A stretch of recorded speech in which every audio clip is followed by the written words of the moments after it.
Rembrandt por una cabeza. Justin, el caballo artista, atrae la atención internacional.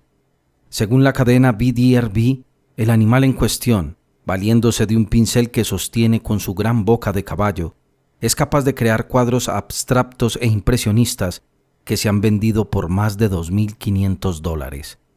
Huffington Post. Todo empezó después de la muestra retrospectiva de Panufnik que tuvo lugar el año pasado en el Meatpacking District. Pero permítanme que me presente. Me llamo Urban Sproul y soy el dueño de la Galería Sproul. Me especializo en correr riesgos y hacer cribas para encontrar nuevos genios y, si bien ninguno de los pintores a los que he apoyado hasta ahora se ha revelado como el Pollock o el Rothko de esta generación, he logrado, mediante una juiciosa combinación de ayunos y lavar ropa sucia en casa, mantener la probóscide a una longitud de Planck por encima del nivel del mar. Resultó que las reseñas de las obras de Irving Panufnik, un pintor que en mi opinión es dueño de una visión incuestionable, añadieron menos a nuestra reputación de lo que había anticipado, y desde el primer día quedó claro que las ventas se dirigían firmemente hacia el Zabriskie Point. Uno pensaría que, entre todos los escribas y expertos culturales que habían cubierto el acontecimiento, por lo menos a uno se le habría ocurrido una palabra que no fuera basura, aunque lo que más me dolió fue que uno de los críticos sugiriera que los cuadros de Panufnik podrían funcionar mejor colgados de cara a la pared.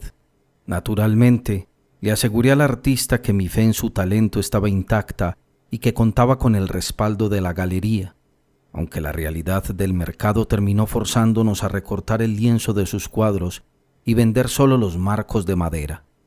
Muy afectado por este nuevo atentado contra mi juicio estético y teniendo que mantener a raya una invasión de acreedores visigodos, me pareció que 1 o 2 días alejado de las tensiones y la hipocresía del mundo del arte podrían ser precisamente lo que necesitaba para recuperar la confianza en mí mismo y desactivar el creciente impulso de averiguar qué se siente al tocar la catenaria de un tren.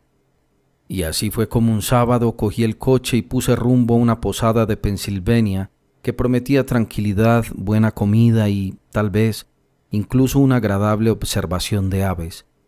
Aunque el viaje comenzó con un cielo despejado, no pasó mucho hasta que, al levantar la mirada, noté unos recargados nimbos y empezó a lloviznar, obligándome a detenerme en una granja para pedir indicaciones.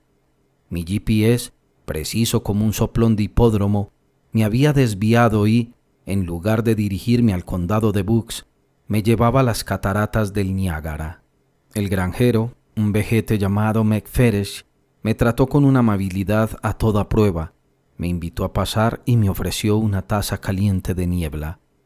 Diría que el Mood Judge para describir su morada podría ser rústica y, sin embargo, a pesar de la chimenea, el peltre y los bordados hilados a mano que allí abundaban, no pude evitar fijarme en la cantidad de pinturas notables que estaban esparcidas al azar por toda la casa. Había paisajes con sombríos panoramas que parecían sobresalir del lienzo y una naturaleza muerta con manzanas pesadas como balas de cañón dispuestas sobre una frutera.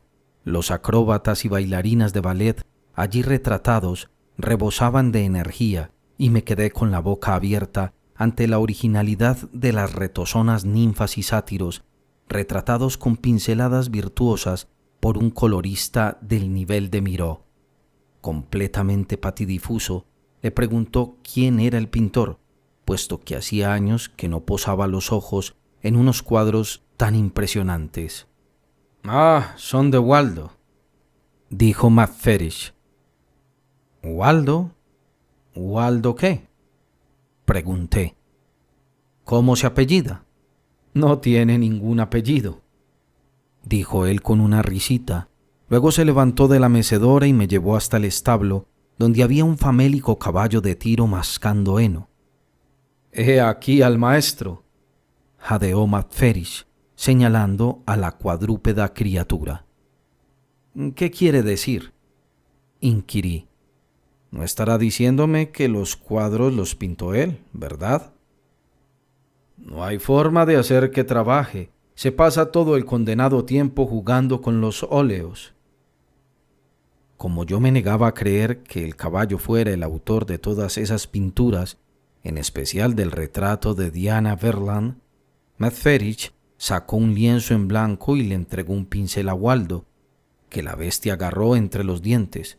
Tras lanzar un relincho, procedió a pintar una de las imágenes más conmovedoras de la crucifixión que yo haya visto. Methferich, un paleto con la sencillez de Pat Carroll, ignoraba por completo lo que tenía entre manos y quedó contentísimo por librarse de Waldo y de toda su obra a cambio de unos míseros 600 garbanzos, incluyendo todos los grandes cuadros del período azul del caballo. Después de regresar a toda prisa a Nueva York en un estado de euforia, empecé a esbozar planes de alojar a Waldo y preparar una muestra unipersonal. El único inconveniente era que el artista, al tener 4 patas y una cola, podía reducir todo el fenómeno a un mero número de feria, disminuyendo severamente su valor de mercado. En un arrebato de desesperación, invité apresuradamente a un genio ficticio al que bauticé como Fra Lippo Fensterblau y firmé con ese nombre cada uno de los lienzos con rúbrica y todo. Lo único que me faltaba era abrir las puertas de la galería, hacerme a un lado y colocar el producto. Y sí que fue un éxito. El rumor corrió por Great Jones Street. ¿Y quién se presentó en la Galería Sproul? Nada menos que Hervey Naguila, el productor cinematográfico.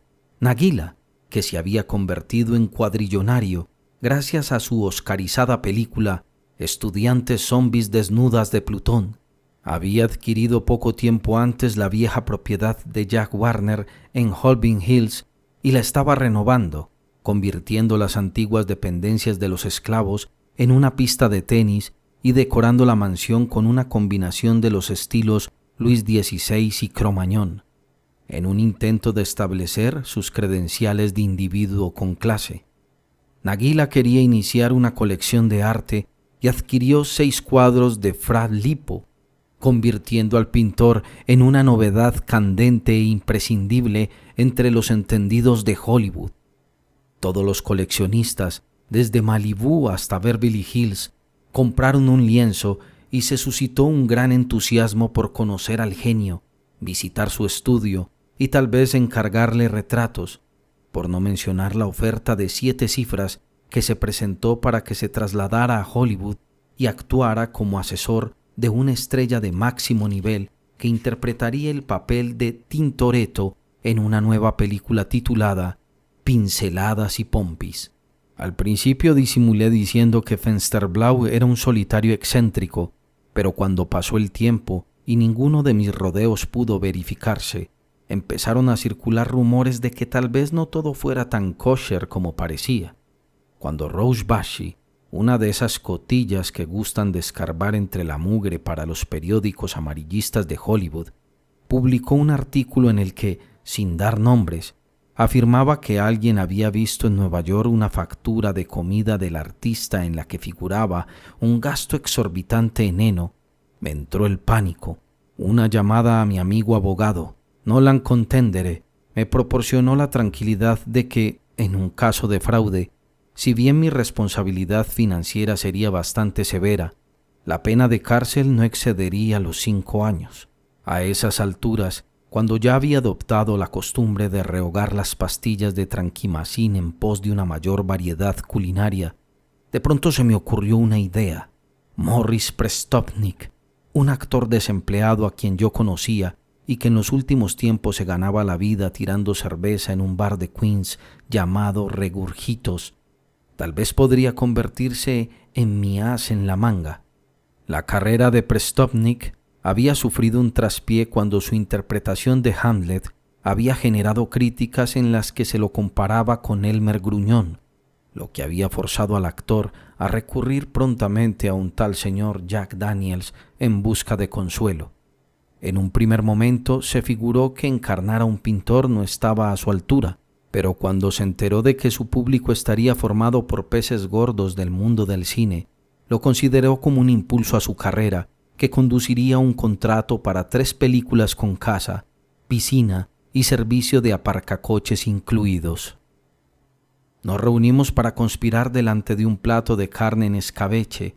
Le expliqué la situación durante la comida y, 2 días más tarde, Prestopnik, que había desarrollado una elaborada biografía que sostuviera la personalidad del ficticio Fra, se sentó a mi lado en un 747 rumbo a La La Land para asistir a una fiesta en su honor en el Xanadu de Holbein Hills de Nagila. La cosa empezó bastante bien, aunque yo no estaba del todo de acuerdo con la elección del actor de utilizar una boina y una barba postiza estilo Van Dyke para retratar al personaje como un pintor aficionado.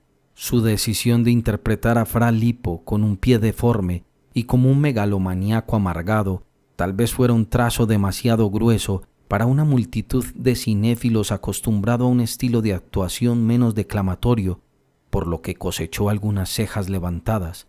A pesar de que Prestopnik había jurado solemnemente que se mantendría apartado de las mezclas de Malta, noté que se agenciaba subrepticiamente al menos 5 vasos de Jack para aplacar los nervios. Aunque desde el principio se vio adulado por celebridades y magnates, el intérprete se excedió y terminó sobreactuando, pavoneándose de manera grandilocuente y corriendo de un lado para otro, inspirándose en los protocolos de Stanislavski para retratar al belicoso ególatra que se había inventado. Cuando varios invitados cuestionaron su credibilidad y la estrella J. Carroll Nosh lo acusó de confundir el acento húngaro con el coreano, el sudor del fracaso comenzó a perlarle la frente. A esas alturas el nivel del alcohol de su torrente sanguíneo ya había revertido siglos de evolución, por lo que procedió a arremeter contra los huéspedes en un ataque de furia. ¡Dios mío!, aulló. ¡Qué panda de bobos y superficiales! De modo que esta es la realeza de Hollywood. Me disculparán si me río a carcajadas. Al principio los famosos no estaban seguros de haberlo oído correctamente, pero entonces Prestopnik cogió la estatuilla del Oscar que Nagila exhibía sobre la repisa y bramó desafiante que ese premio no valía nada en comparación con un Tony de Broadway, galardón que a él le habían escamoteado a pesar de su electrizante interpretación de Asha Múnich en Cretino de Ragtime. Vosotros, farsantes de la costa oeste, ¿os creéis que tenéis buen gusto?, despotricó. Me hacéis reír, idiotas. El autor de estos cuadros es un caballo. Sí, así es, un jamelgo, un corcel, con un pincel entre los dientes. Al oír esas palabras, una viuda de Bel Air se levantó de un salto y gritó: Por supuesto, eso explica por qué, cuando desenvolví el paisaje que le compré, cayó un poco de avena. Todo concuerda con el artículo de Entertainment Today, chilló otro, sobre un granjero al que encontraron y que se llamaba Mefferich. Entonces no es arte, es un truco de feria, nada más, exclamó un tercero. Como esa gallina que juega al 3 en raya en el barrio chino. Tú sí que tienes un gusto exigente, bromeó un invitado señalando a Hervey Nagila. ¿Cómo se van a reír todos de esta historia en la próxima reunión del gremio de productores? Nagila se sonrojó y empezó a producir el mismo ruido que emiten los pinballs cuando se bloquean. En ese momento, cuando muchos de los presentes se dieron cuenta de que a ellos también los habían timado y les habían hecho firmar cheques, todas las miradas se posaron sobre mí y se propuso la moción de conseguir un barril de alquitrán y rajar los cojines del sofá para procurarme plumas. Solo me salvé gracias a mi genio artístico, equivalente no al de Lucas Krasnach en El Viejo, sino al de Douglas Fairbanks El Viejo, y, en un santiamén, me arrojé por la ventana abierta y salté por encima de los altos setos que impiden que el 99% de la población observe cómo los miembros de las clases privilegiadas devoran huevos centenarios acompañados de margaritas. De allí llegué en tiempo récord al aeropuerto de Los Ángeles, desde donde me transportaron por el aire a la ciudad que nunca duerme. En lo que respecta a cierto maestro ecuestre, mi asesor letrado consideró que lo mejor sería que jubilara a Waldo y le permitiera desarrollar su talento solo como esparcimiento, al modo del gran Winston Churchill. Por supuesto que, por el momento, mantengo un perfil bajo, en espera de que amaine el tifón de demandas, y me abstengo de seguir los dictados de las musas, aunque he notado que a mi gato le gusta aporrear con ánimo juguetón las teclas del piano y ha logrado interpretar algunas breves sonatas que fácilmente podrían compararse con cualquiera de las composiciones de Scriabin.